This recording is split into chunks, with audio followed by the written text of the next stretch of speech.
श्री स्वामी समर्थ मित्रांनो, झोप ही अर्धमृत्यू आहे. झोपण्यापूर्वी देवाचं नाव घेत असाल तर तुमच्यासोबत हे घडणारच. मित्रांनो, झोपताना देवाचं नाव घेतलं तर काय होतं माहीत आहे का? हे हलक्यात घेऊ नका, कारण झोप ही अर्धमृत्यू आहे. झोपायच्या आधी जेव्हा आपण झोपतो तेव्हा आपल्या देहातील सर्व इंद्रियांची क्रिया मंदावते. मन थांबतं, विचार थांबतात आणि आत्मा देहापासून थोडा वेगळा होतो. जी अवस्था मृत्यूसारखीच असते.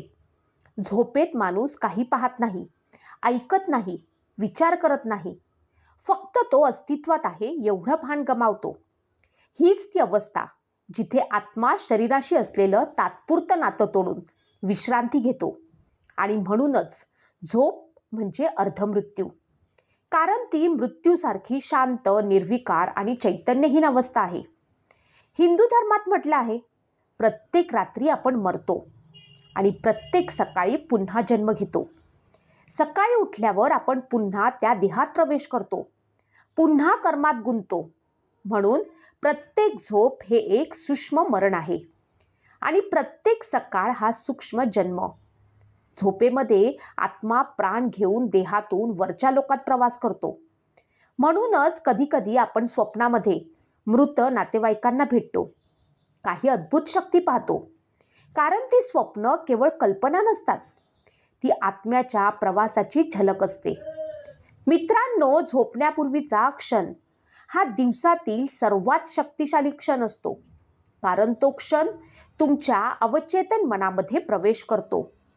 आपण दिवसात अनेक विचार करतो, काही चांगले, काही नकारात्मक, पण रात्री झोपण्यापूर्वीचा शेवटचा विचार थेट आपल्या आत्म्यावर ठसतो. म्हणून जर त्या क्षणी आपण देवाचं नाव घेतलं तर आपलं अवचेतन मन देवाचं स्मरण करत झोपतं आणि ती ऊर्जा संपूर्ण रात्रभर तुमच्या आत्म्याला संरक्षण देते. देवाचं नाव हे केवळ शब्द नाहीत, तर तो एक स्पंदन आहे. ते स्पंदन तुमच्या शरीराच्या प्रत्येक पेशीत सकारात्मक ऊर्जा निर्माण करतं.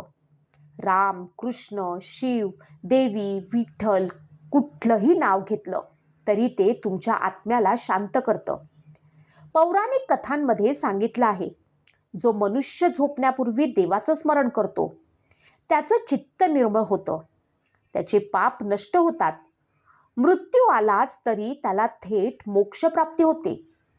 ही गोष्ट अगदी खरी आहे, कारण झोप आणि मृत्यू यांच्यातील फरक फक्त इतकाच की झोपेत आत्मा परत येतो आणि मृत्यूनंतर नाही. आत्मा हा ऊर्जा आहे, चैतन्य आहे. शरीर हे त्याचं साधन आहे. पण जेव्हा आपण झोपतो तेव्हा आत्मा शरीरातून बाहेर पडून सूक्ष्म जगात भ्रमण करतो. हा प्रवास आपण अनेकदा स्वप्न म्हणून अनुभवतो.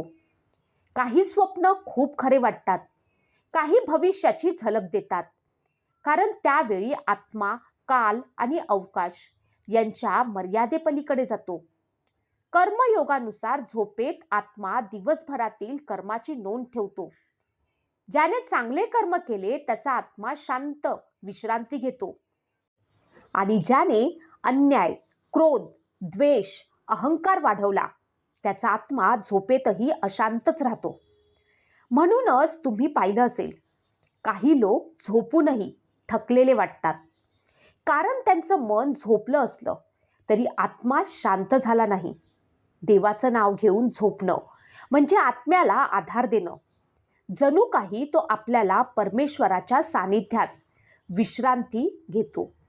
मित्रांनो, जेव्हा आपण झोपण्यापूर्वी प्रार्थना करतो, देवाचे नाव घेतो, तेव्हा आपल्या मनातील नकारात्मक चिंता, द्वेष, अपराध, भाव यांचं शुद्धीकरण होतं. हीच ती प्रक्रिया म्हणजे कर्मशुद्धी. देवाचं नाव घेणं म्हणजे देवाला आठवणं नाही, तर स्वतःच्या आत्म्यातील देवत्वाला जागं करणं आहे.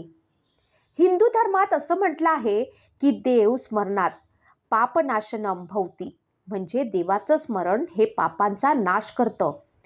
झोपण्यापूर्वी केलेला थोडासा जप, नामस्मरण, शांतीची भावना ही तुमच्या पुढच्या दिवसाची ऊर्जा ठरवते. जर तुम्ही देवाचं नाव घेत असाल झोपताना, तर सकाळी उठल्यावर तुम्ही शांत, अधिक शांत आणि सकारात्मक आणि समाधानी असता. हीच ती देवकृपा जी हळूहळू जीवनात उतरत जाते. मित्रांनो, देवाचं नाव हे केवळ श्रद्धेचं प्रतीक नाही, ते म्हणजे आत्म्याची दिशा.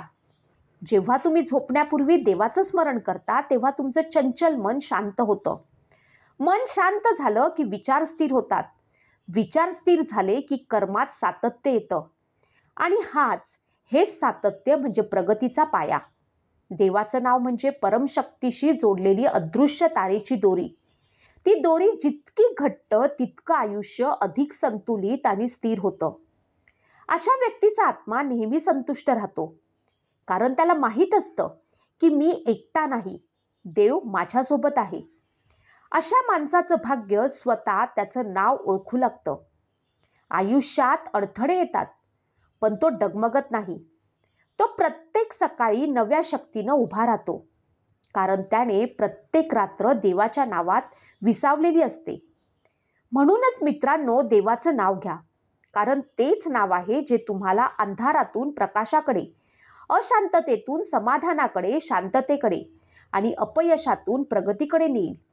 मित्रांनो, जीवन हे झोप आणि जागेपणाचा प्रवास आहे. रात्र आली की आपण झोपतो, म्हणजे थोडं मरतो. सकाळ झाली की उठतो, म्हणजे पुन्हा जन्म घेतो. म्हणून प्रत्येक झोपण्याआधी देवाचं नाव घेणं म्हणजे आपल्या मृत्यूला पवित्र करणं. कधी माहीत नाही ती झोप शेवटची ठरेल की नाही, पण जर देवाचं नाव ओठावर असेल तर मृत्यू देखील मोक्षाचा मार्ग बनवतो.